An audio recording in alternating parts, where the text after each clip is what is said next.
Hey guys, today I'm using my leftover condensed milk in my bowl. I've just made a brand new batch of condensed milk. I'll link the recipe for condensed milk in the comments, but I've just made that and there is no point wasting the leftovers in the bowl.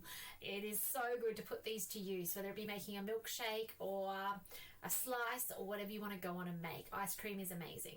So today what I'm going to do is I'm going to add a few little ingredients into this. I'm going to heat it up, whip it up and make it into kind of a sweetened cappuccino-y type recipe. So you can see I've got my dirty bowl still. I'm going to add to that a double shot of coffee, okay, out of the coffee machine. Then I'm going to put into it a little bit more of my batch. So my batch made a 300ml jar and a little bit left over. So I'm just going to give it a bit of sweetener because otherwise that's going to go to waste, and there's no point letting it go to waste, right? And then I need to add in, I'm going to use macadamia milk today, okay? Just making it dairy free, but you could use ordinary dairy milk in there too. And I'm just going to add that in, and it depends if you're making 1 or 2 serves. I'm making 2 serves, so I'm going to, you can see actually how far I've gone. So it's about the, I don't know actually where that is. Just below the little knob on top is how far that is. It would depend on how many people you're serving as to how much you put into that. Now what I'm going to do now is I'm going to put this timer on, and I'm going to put it on for 3 minutes at 80 degrees, speed 1. Now that's just going to reheat that condensed milk, that milk up.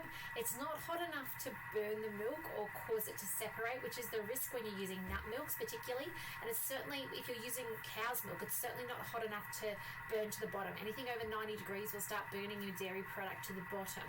But what I want this to do is I want it to melt the condensed milk, I want it to heat the milk up, and once it gets to 80 degrees, which is likely not to take 3 minutes, I just like to put it on for 3 minutes because that's a decent amount of time to walk away and fold some washing or get something done in the house or go check on the kids.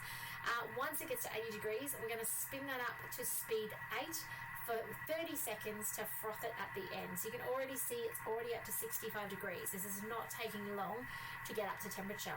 Did you guys know these little flashing red lights on the top here tell you that it's over 60 degrees, which means if you drink it or eat it, it's going to start burning your mouth. Really handy for things like custards. You know, if the kids are telling you, Mum, is it ready yet? You can be saying, don't talk to me until they go green. Also soups and stuff like that. It's handy to know if it's under or over the 60 degree mark. So 75 degrees in there already. You can see how quickly this is going to make us a beautiful drink. It's going to make it in less than 3 minutes by the looks of it, which is awesome. But yes, I do find 3 minutes I can walk away, so that's why I set 3 minutes on that timer. So you can do this with other things as well. Say you've made your beautiful vanilla syrup in your Thermomix, you can then put this on, and you know that it's going to be done in 3 minutes, making your own vanilla coffee cappuccino style drink and things like that as well. So it doesn't have to be condensed milk. It might be a coffee syrup, or it might be a vanilla syrup, or it might be a vanilla paste. So that's another one. You don't want to throw out that beautiful bit in the bottom. Even things like custards whip up beautifully into milkshakes and stuff. So if you want the cold variety, you can definitely do that as well. It's quite cold here, so that's why we're going for the warm variety with our shot of coffee at the moment as well. So we're just about there. I reckon for this last 30 seconds I'll be able to spin it up to speed 8. Speed 8 I find is a good texture for those bubbles that you want, that fine bubbles in coffee. So I reckon with that, here we go, it's 80 degrees and it's got 40 seconds. So I'm going to, now yours, if yours is TM5, might take a wee bit longer, okay, just letting you know. I'm going to spin it up to speed 8 for the last 30 seconds. Here we go. Now you can see the heating's turned off, perfectly normal and okay.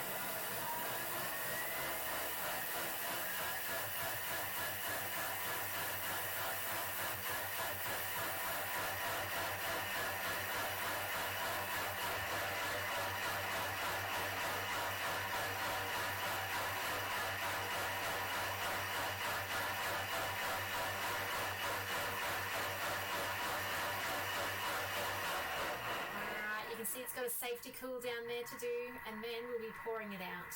Let me show you this beautiful texture. I'm also going to slosh a little bit of leftovers, I think, into here because I've got a little bit of thickened, so you can see in there, just some people say, oh, does the condensed milk thicken much? Can you guys see how thick that is in there? It thickens. So don't stress if you make condensed milk and it looks runny, wait till it cools.